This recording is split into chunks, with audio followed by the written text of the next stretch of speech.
Hello, welcome to our midweek business news reports. We now start off with news across Nigeria as the Nigerian Investment Promotion Council has announced that a total of $8.99 billion was tracked as investment announcement in 33 projects across 8 states and the country. The Executive Secretary of the NIPC, Emeka Ofor, made this known during the third quarter NIPC briefing with the Commerce and Industry Correspondent Association of Nigeria.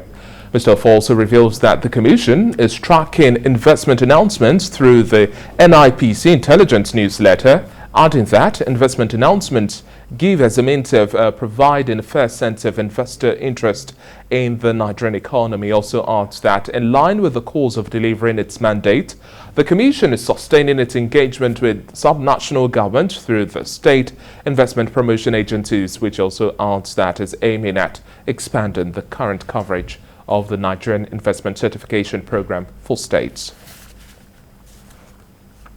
And now in the maritime sector, freight forwarding practitioners in the country have been urged to join forces to tackle challenges impeding seamless operations in the ports. The call was made during the inauguration of the new executive body of the National Association of Government-Approved Freight Forwarders in Lagos. TVC News correspondent Ifeanyi reports. The large turnout of representatives of the several freight forwarding associations in the port to the inauguration of the new executive body of the National Association of Government-Approved Freight Forwarders is indicative of a new paradigm in freight forwarding practice. The swearing-in ceremony of the National Executive of NAGAF is providing the needed platform to forge a common front to push for efficient service delivery in the port. The port operation is not that we don't know what the problems are, but because of the division, we could not fight it. It has been ANAC on their own, NAGAF on their own, but now NAGAF and ANACA speaks with one voice. The synergy has actually helped us to catalyze effective operational process at Onne Seaport chapter. And we are already seeing such things working at the national level. The conviction is that the synergy will also provide the needed muscle to challenge the excesses of shipping companies and terminal operators. Somebody ship a container from China, and give example, say this cargo should go to Apapa port, and you decide to take it to Bonde terminal without the owner, notification of the owner, and you are charging him transfer charges. Why?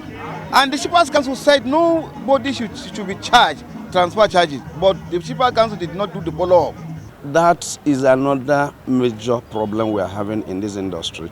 The day before, sometime last week, there was a meeting called by the CRFFN. The shipping companies did not come because they knew what they are doing.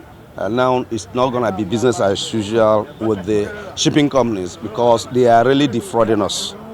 They are really defrauding us. So we'll go into it to bring them to book and make sure they do the right thing. There have been recurring allegations of flagrant abuse of trade agreement by shipping and terminal operators in the ports. Ifeanyi Eze, TVC News, Lagos. And now stock trading moved in the positive zones following measured gains on shares. TVC market editor Ifeanyi brings us highlights of trading on the floor of the exchange from yesterday.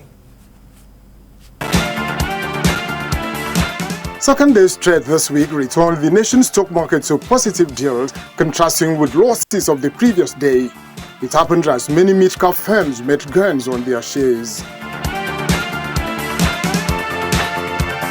International Breweries and Lasaco Assurance were top on the gainers list. Linkage Assurance, Chams and Owando also had good outings in the market. The market condition threw up the index by 0.09%, helping companies to recover from losses. From the different trade sectors, 318 million shares were crossed, with the market value of 3.27 billion naira.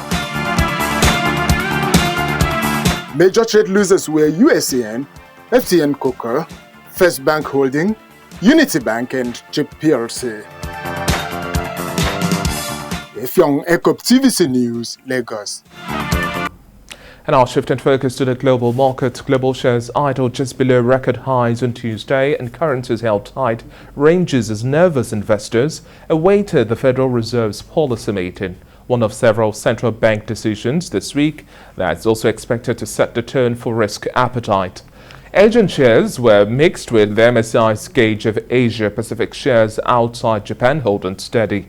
Japan's Nikkei edging 0.4% lower, and features pointed to a weaker European and US Open. The MSCI's World Equities Index was down a marginal 0.02%, with Pan-region Euro Stock 50 features 0.25% lower, and E-mini features for the S&P 500 down 0.21%. South Korea's Kospi gained 1.5%, while the Dow Jones Industrial Average also rose 0.26% after eclipsing 36,000 points for the first time during intraday trading, while the Nasdaq Composite also added 0.63%.